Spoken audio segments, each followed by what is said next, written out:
تو تم تو اپنی زبان سے اپنی تعریف کر سکتے ہو، تو اللہ لسان اللہ سے اپنی تعریف بیان نہیں کر سکتا۔ اب کہا کہ اس کی صفات ہم نے جتنے نبی بھیجے 1,24,000 سب بتا رہے ہیں کہ ہماری صفات، اور رحمان ہے، رحیم ہے، خالق ہے، وہ ستار العیوب ہے، وہ غفور ہے، وہ حی ہے، وہ قیوم ہے، وہ معین ہے، وہ محنم ہے، پروردگار کی 30 صفات۔ تب میں آپ کے سامنے اس کی ایک صفت بیان کر رہا ہوں کہ وہ خالق ہے۔ جیسے ہی میں نے کہا خالق ہے تو آپ سب کے ذہن میں کوئی خاکہ بن گیا کہ وہ خالق ہے؟ آپ کے ذہن میں کوئی اور صفت آ رہی ہے؟ صرف خلاقیت آ رہی ہے؟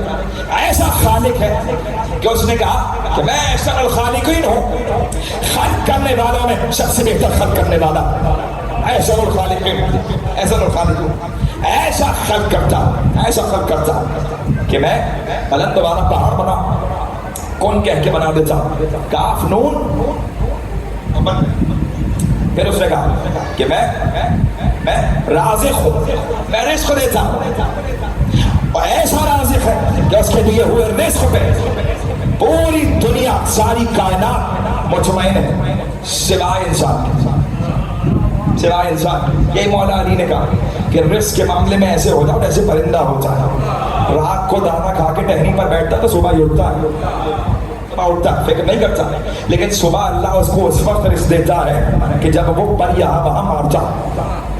یہ بھی علی نے بتا دیا کہ ٹہنی پہ صرف بیٹھنے سے کام نہیں ہوگا، پر یہاں وہاں مارنا پڑے گا تو وہ دے گا۔ وہ رازق، ایسا رازق کہ سب کو اطمینان ہے، وہ رزق دیتا۔ جب میں نے کہا وہ خالق ہے تو آپ نے کہا خالق ہے، جب میں نے کہا وہ رازق ہے سب نے کہا رازق، آپ نے کہا کہ وہ مصور ہے، اور اس نے کہا هو الذی یصورکم فی الارحام کیف یشاء، کہ وہ ہے کہ جب تمہاری ماں کے ارحام میں تمہاری تصویریں بناتا ہے جیسے چاہتا ہے، کیف یشاء، جیسے چاہتا ہے تصویریں بناتا ہے۔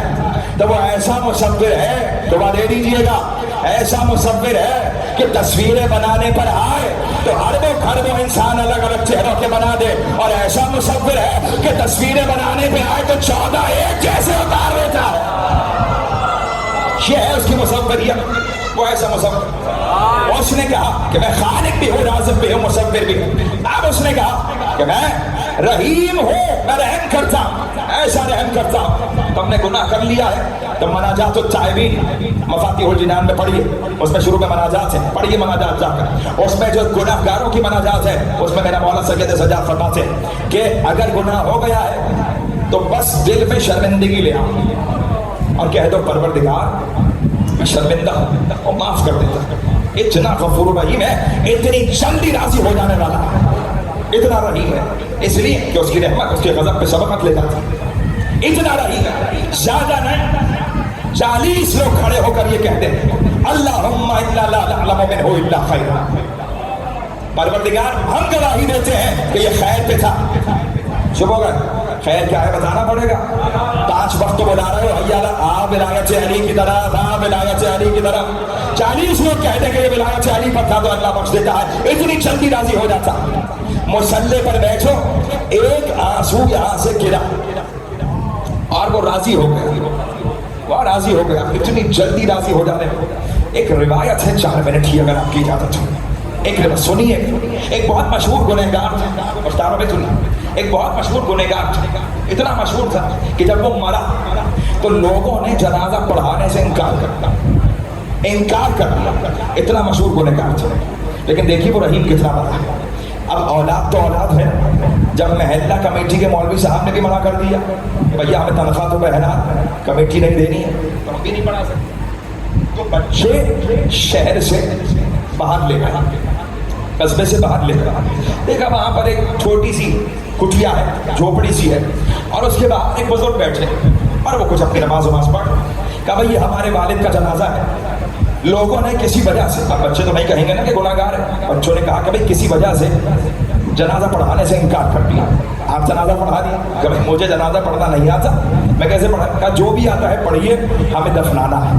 وہ کھڑے ہوئے، جو بھی انہوں نے پڑھا، قبر بنا دی گئی، قبر بنا دی۔ جب صبح ہوئی تو وہ جو محلے والے مسجد والے مولوی صاحب وہ پہنچے دروازے پر اور دستک دی. بیٹے نے دروازہ کھولا. کہا جی مولوی صاحب یہ بتا تمہارے باپ کو تم نے دفنا دیا؟ کہا جی شہر سے باہر. کہا یہ بتاؤ جنازہ کس نے پڑھایا؟ اب وہ بیٹا کہتا اما تم سے کیا مطلب، تم نے تو پڑھایا نہیں. لیکن وہ شریف آدمی تھا. اس نے کہا کہ بھائی وہ شہر سے باہر ہم جب گئے تو قصبے کے باہر ایک جھوپڑی تھی، اس کے باہر بزرگ تھے اور انہوں نے جنازہ پڑھا دیا. کہا اچھا مجھے ان کے پاس لے کر چلو. ان کے پاس لے کر چلو. پاس لے آئے. جب پاس لائے تو بزرگ سے کہا کہ بھائی یہ بتائیے آپ نے جنازے میں پڑھا کہا کیوں کیا ہوا؟ کہ جو میں جانتا تھا وہ اور تھا اور جو رات میں نے خواب میں دیکھا ہے وہ کتنا رحیم ہے، اس کی رحمت کیسی وہ اور ہے. تب جب یہ کہا کہ بتائیے تو پڑھا کیا؟ کہ بھائی بات یہ ہے کہ مجھے تو جنازہ پڑھانا آتا نہیں تھا. جب اس کی قبر جو مجھے آتا تھا الحمدللہ قل هو اللہ میں نے پڑھا اور بچوں نے دفنا دیا. جب بچے اس کے چلے گئے تو میں اس کی قبر پہ بیٹھ گیا اور میں نے کہا قبر پہ ہاتھ رکھے کہ پروردگار لگ تو یہ رہا ہے کہ اس کے حالات اچھے نہیں، لگ تو یہ رہا ہے، لیکن پروردگار وہ میرا ایک اونٹ کھڑا ہے. اگر اس وقت میرے گھر کوئی مہمان آ جائے تو میں یہ نہیں دیکھوں گا میرے پاس کل کے لیے کیا ہے، میں یہ اونٹ کاٹ دوں گا. جب میں بندہ ہو کے یہ کر سکتا ہوں تو خدا ہے. یہ ہے اس کی رحمت. تو خدا ہے کہ اللہ کو تیرا یہ جملہ اتنا پسند آیا کہ اس نے بخش دیا، اس کو رحم آ گیا، اس نے اس کے گناہ معاف کر دی. اتنا جلدی راضی ہو جانے والا خدا کہ کوئی نہیں 40 لوگ کہہ دیں گے خیر پہ تھا تو راضی ہو جاتا ہے. اتنی جلدی راضی ہو جانے والا خدا کہ صرف آنسو گر جائے تو راضی ہو جاتا ہے. اتنی جلدی راضی ہو جانے والا خدا کہ صرف شرمندہ ہو جاؤ تو راضی ہو جاتا ہے. اتنی جلدی راضی ہو جانے والا خدا کوئی قبر پہ بیٹھ کے مغفرت کی دعا کر دے تو راضی ہو جاتا ہے. اتنی جلدی راضی ہو جانے والا خدا کہ ہم جب دعا کرے راضی ہو جاتا ہے. آخر کیا بات ہے کسی کے لیے 1400 برس سے کہا جا رہا ہے اے اللہ راضی ہو جا، اے اللہ راضی ہو جا، اے خدا راضی ہو جا. وہاں راضی کیوں نہیں ہو رہا؟ ارے کہا اسی لیے کہ وہاں مصطفیٰ سند لگا کر گئے ہیں. اللہ اس سے راضی ہوتا ہے جس سے فاطمہ زہرا راضی ہو جاتی ہے.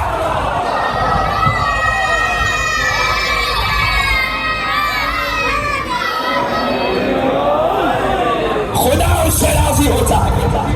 آپ پچھلے کا سارا بھول گئے. ارے بھائی میں تو وہیں رکا ہوا ہوں، ایک بلایت تھی بس. سنیے، جب میں نے کہا کہ وہ خالق ہے تو سب کے ذہن میں تھا خالق ہے. جب میں نے کہا کہ وہ رازق ہے سب کے ذہن میں تھا وہ رازق ہے. جب میں نے کہا وہ مصور ہے سب کے ذہن میں تھا مصور ہے. جب میں نے کہا رحمان ہے سب نے کہا رحمان ہے. جب کہا رحیم ہے سب نے کہا رحیم ہے. جب کہا ستار الغیوب ہے سب نے کہا ستار ہے. جب کہا حی ہے سب نے کہا حی ہے. جب کہا قیوم ہے سب نے کہا قیوم ہے. کیوں؟ اس لیے کہ اس کا ایک ایک اسماء حسین، اس کا ایک ایک حسین نام، اس کا ایک ایک اسماء حسنہ، اس کی ایک ایک صفت کی نمائندگی کرتا ہے. اگر خالق ہے تو خلاقیت کی ہی نمائندگی ہو رہی ہے. اگر رازق ہے تو رزاقیت کی نمائندگی ہو رہی ہے. اگر کہا رحمان ہے تو رحیمی کی نمائندگی ہو رہی ہے. اگر کہا مصور ہے تو مصوریت کی نمائندگی ہو رہی ہے. یعنی پروردگار تو ایک وقت میں ایک کام نہیں کرتا. تو جس وقت خالق ہے رازق بھی ہے، تو جس وقت رازق ہے مصور بھی ہے، تو جس وقت مصور بھی ہے رحم بھی ہے، تو اس وقت رحیم ہے رحمان بھی ہے، اس وقت رحمان ہے حی بھی ہے، اس وقت حی ہے قیوم بھی ہے، اس وقت قیوم ہے تو مومن بھی ہے، اس وقت مومن ہے مہمن بھی ہے. پروردگار تیری جتنی صفات ہے وہ ہر وقت تجھ میں رہتی ہے. تو پروردگار کوئی ایسی صفت بھی ہوتی کہ جیسے ہی ہم اس کو پکارتے ہمارے ذہن میں تیری ساری صفات آ جاتی. کہا اسی لیے تو کہا تھا انما ولیکم اللہ، ارے میں تمہارا ولی ہوں. یعنی صفت ولایت وہ ہے کہ جب پروردگار کی ہر صفت آ جاتی ہے تو ہمیں کیسے پتا تو کیسا ولی ہے؟ کیا اسی لیے بھیجا ہے جیسا ولی میں ہوں ویسا ولی رسول ہے، اور جیسا ولی نبی ہے ویسا ولی علی.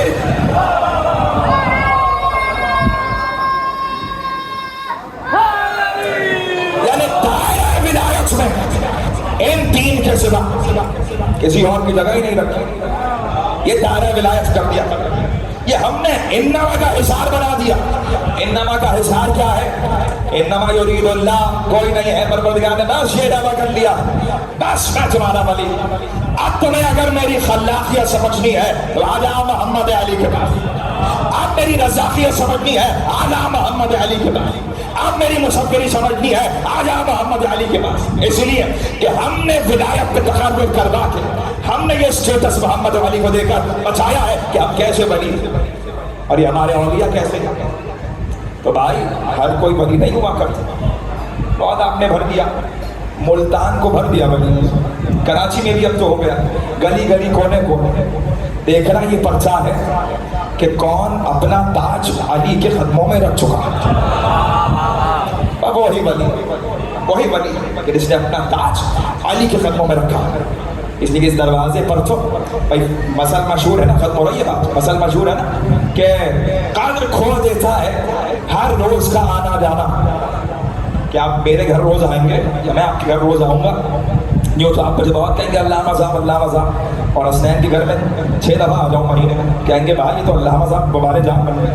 ایسا ہے کہ نہیں ہے نا کہ بھائی قدر کھو دیتا ہے ہر روز کا آنا جانا. لیکن یہ دروازہ وہ دروازہ ہے کہ قدر کھو نہیں دیتا، قدر بڑھا دیتا ہے ہر روز کا آنا جانا. آتے رہو دروازہ علی و زہرا پہ اور کرتے رہو سجد مودت کے، محبت کے، معرفت کے. یہ پھر بتایا جائے گا کہ ہدایت کا راستہ کیا، بس ختم ہو گئی بات. بتایا جائے گا کہ ہم تمہیں کہاں سے لے کر آتے. جس مصطفیٰ نے یہ بتایا کوئی مسلمان اس قابل نہیں ہے کہ بتائے 1,24,000 نبیوں میں کن انبیاء کے نام ہیں. 10-12 ابھی مشکل سے سب کو یاد ہوتے ہیں، 10-12 جن کے ذکر قرآن میں آ گئی یا وہ یا اس کے علاوہ کوئی اور تاریخ میں مل جائے تو مل جائے. کیوں 1,24,000 نبی تم نے مانے؟ کیا سرکار نے کہہ دیا تو مان لیے؟ تو بھائی جس مصطفیٰ نے 1,24,000 نبی اس زبان سے بتائے ہیں، اگر وہ 1,25,000 نبی بتا سکتا ہے تو 1,25,000 کے سامنے کسی کو مولا بھی تو بنا سکتا ہے. اس میں بھی تو یقین ہے. تو کہا یہ سلسلہ ولایت و ہدایت جو آدم سے چل رہا. کل انشاءاللہ یہیں سے بات شروع ہوگی اور کل ہم بات کریں گے کہ قرآن نے کس بات کی ہدایت کی، قرآن کیسے ہدایت کو آگے بڑھاتا. میرے عزیزوں کہا کہ ہم نے وہ شرف ولایت، وہ ایسا ولی بنا دیا ہے علی کو کہ ہم نے اپنی صفات دے دی. اب علی کہیں گے تو کبھی سویا ہوا جاگ جائے، اور علی کہیں گے تو جو کھیل کود میں جنازہ بن کے آیا ہے وہ عصری میں جنازہ بن جائے. علی کہیں گے. کیوں کہیں گے علی؟ اس لیے کہ وما تشاءون الا ان یشاء اللہ. یہ تو کچھ چاہتے ہی نہیں، بس وہ چاہتے ہیں جو اللہ چاہتا ہے، وہ چاہتے ہیں جو اللہ چاہتا ہے. اور جب اللہ کچھ چاہتا ہے اب اللہ وہ چاہتا ہے تو یہ چاہتے ہیں. یہی ہوا میرے عزیزوں کہ جب کسی نے کہا حسین سے کہ حسین تمہیں معلوم ہے کہ تم پیاسے مرو گے، معاذ اللہ خاکم مرو. امام حسین نے جلال کے عالم میں اس کو دیکھا کہ تجھے نہیں معلوم کہ تو پیاسا مرنے والا ہے. جیسے یہ کہا زمین پہ گرا، پیاس کہا اور وہی مر گیا. اختیار تھا حسین کے. کربلا میں کیوں نہیں دکھا رہے؟ اپنے شیعوں کے لیے نہیں دکھا. کیوں؟ کہ جب کسی شیعہ پر مصیبت آئے، کسی محب پہ مصیبت آئے تو وہ یہ نہ کرے کہ علی کے پاس تو معجزہ تھا، حسین کے پاس تو معجزہ تھا. ٹھوکر مارے اگر علی اپنے گھر کے پتھر پہ تو وہاں سے سونے جواہرات شروع ہو جائے. وہاں پہ جواہرات نکل آئے. فضا نے یہی کہا مولا میں چاندی بنانا جانتی ہوں. کہا فضا ذرا یہ پتھر تو اٹھاؤ، گھر میں فاقے ہو رہا، پتھر تو ہٹاؤ. جیسی پتھر کو اٹھایا فضا نے دیکھا تو یہاں تو جواہرات کے ڈھیر لگے ہوئے. کہا فضا سب کچھ ہے ہمارے پاس، لیکن اگر علی گھٹنے سے جو کی روٹی توڑ کر نہیں کھائے گا تو کہیں کوئی یہ نہ کہے کہ میرے پاس تو کھانے کو نہیں. اسی لیے ہر مصیبت کربلا میں حسین نے اپنے اوپر لے لی. ہر مصیبت حسین نے اپنے اوپر لے لی. جب تک کسی جوان کا لاشا اٹھا تو یہ نہ کہنا کہ حسین کا جوان نہیں گیا. حسین نے تو ایسے حالت سے اپنے جوان کا لاشا اٹھایا. جب تو اپنے بھائی کے جنازے پر گریہ کرو تو یہ نہ کہنا کہ کہ حسین کا تو بھائی نہیں گئے، حسین نے تو اپنے بھائی کے کٹھے ہوئے بازوؤں کو اٹھایا۔ جب تم اپنے کسی شیرخوار بچے کی میت کو اٹھاؤ تو یہ نہ کہنا کہ حسین کا شیرخوار نہیں تھا، بلکہ حسین نے تمہیں یاد کیا ہے جس وقت علی اصغر کی قبر بنا رہے تھے کہ سید سجاد جب لوٹ کے وطن جانا تو میرے شیعوں کو میرا سلام کہنا، میرے شیعوں سے کہنا شیعوں جب کبھی ٹھنڈا پانی پینا تو مجھے حسین کی پیاس کو یاد کرنا، اور یہ بتانا کہ میں اپنے بچے کے لیے 2 بوند پانی مانگ رہا تھا مجھے نہیں دیا۔ میرے عزیزوں، میں نے کل روایت پڑھی آپ کے حوالے کی، یہ قافلہ داخل ہو چکا ہے شام کے بازاروں میں، کوفے کے راستوں پر ہے اور اب شام قریب ہے۔ میرے عزیزوں، جس وقت کوفے کے راستوں پہ قافلہ تھا نا، تو جب شام ہوتی تھی تو سرہائے شہداء کو کہیں نہ کہیں رکھ دیا جاتا تھا، کبھی کسی گھر میں رکھا جاتا تھا، کبھی کسی کا گھر نزدیک ہوتا تھا وہ اپنے گھر لے جاتا تھا، کبھی صندوق میں رکھ دیا جاتا تھا۔ بس ایک وقت ایسا آیا کہ جب شام ہو گئی، جب شام ہوئی تو سرہائے شہداء کو نیزوں سے اتارا گیا، سارے سروں کو کہیں رکھ دیا گیا، لیکن نوار کا شوہر ہے کہ جو اسی لشکر میں ہے، اس نے کہا کہ میرا گھر نزدیک ہے، میں جا کر اپنے گھر میں سر رکھ دیتا ہوں۔ ایسے میں اس نے سر حسین کو لیا اور اپنے گھر کے تنور میں لا کے اس سر حسین کو رکھ دیا۔ آہستہ آہستہ آپ کی آوازیں بلند ہو جائیں، اس لیے روایت مجھے آپ کے حوالے کرنی ہے۔ ایک بار جیسے ہی اس نے سر کو رکھا تنور میں، بند کر دیا تنور کو، جب رات ہوئی تو نوار اٹھی، اس حجرے میں گئی کہ جہاں تنور تھا، نوار نے غور سے دیکھ کر کہا یہ تنور کو رات میں کس نے روشن کر دیا ہے، اتنی روشنی نکل رہی ہے گویا تنور روشن ہے۔ جیسے ہی تنور کو کھولا نوار گھبرا گئی، اس لیے کہ سر حسین پہ نظر پڑی۔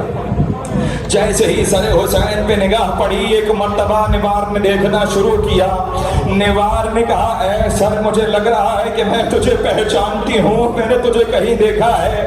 یہ نوار علی و زہرا و زینب کی کنیز رہ چکی تھی۔ کہا اے سر، میں جانتی ہوں کہ تم کس کا سر ہے، لیکن میں پہچان نہیں پا رہی۔ ابھی نوار سر سے یہ باتیں کر رہی تھی کہ اس حجرے میں کچھ بیویاں عرش الہی سے داخل ہوئی۔ ایک بار جب سواریاں اتری، اس سواری سے ایک بی بی اتری کہ جس نے اپنا پہلو تھاما ہوا تھا۔ کہا بی بی تم کون ہو؟ کہا نوار جس کا سر تو دیکھ رہی ہے میں اس کی ماں زہرا۔ کہا زہرا نے حسین کے سر پر ماتم کیا ہے۔ میرے عزیزوں، جب کوفے سے یہ سر چلا ہے نا اور شام کے بازاروں میں داخل ہوا ہے، ایک بار ایک ملعون بچہ تھا نا، میں نے پڑھا نا، ملعون بچہ تھا کہ جس نے حسین کے سر پہ وار کیا ہے اور حسین کے سر سے خون نکلنے لگا تھا۔ میرے عزیزوں، میری شہزادی زینب نے بالوں کو تھام لیا تھا۔ ایک بار قریب تھا کہ شام کے گھر منہدم ہو جاتے، امام حسین کے لب ہلے، زینب نانا کی امت ہے، بددعا نہ کرنا، بددعا نہ کرنا۔ راستے میں ہے میرے عزیزوں، راستے میں ہے، صحرا پار ہو رہا ہے۔ ایسے میں ایک بار جب کبھی صحرا آتا تھا تو بیویاں بیٹھ جاتی تھیں، زمین پہ بیٹھ جاتی تھیں، اور اس میں بیٹھ جاتی تھیں اور حسین کا ماتم کیا کرتی تھیں۔ کہیں کوئی قریب گھر والا ہوتا تھا تو وہ کانوں سے سنتا تھا کہ یہ کسی کے رونے کی آواز ہے، تو اپنے گھر سے نکل کے آ جاتا تھا، پوچھتا تھا تو معلوم ہوتا تھا کہ یہ کس کے سر ہیں اور بیویاں کون ہیں۔ اپنے گھر کی چھت پر گیا، دور تک کچھ دیکھنے لگا۔ ایک بار ایسے میں بیٹے نے کہا کہ بابا کیا دیکھ رہے ہیں؟ کہا کہ میرا ایک مہمان بڑی دور سے آنے والا ہے، میں روز اس کو دیکھتا ہوں، روزانہ یہ راہب دور چھت سے کچھ دیکھتا ہے لیکن واپس آ کے سو جاتا ہے۔ ایک رات ایسا ہی ہوا کہ راہب نے انجیل کی تلاوت کی، انجیل کو بند کر کے ایک پتھر مقدس پہ رکھا، اس مقدس پتھر پہ رکھ کے چھت پہ گھر کی گیا، دیر کے چھت پہ جا کے دور تک دیکھا، کچھ نظر نہ آیا۔ ایک بار راہب کے بیٹوں نے کہا بابا وہ مہمان آئے گا؟ کہا ہاں وہ بڑا سچا مہمان ہے، وہ ضرور آئے گا، وہ ضرور آئے گا، مجھے اس پہ یقین ہے۔ ایسے میں راہب سو گیا۔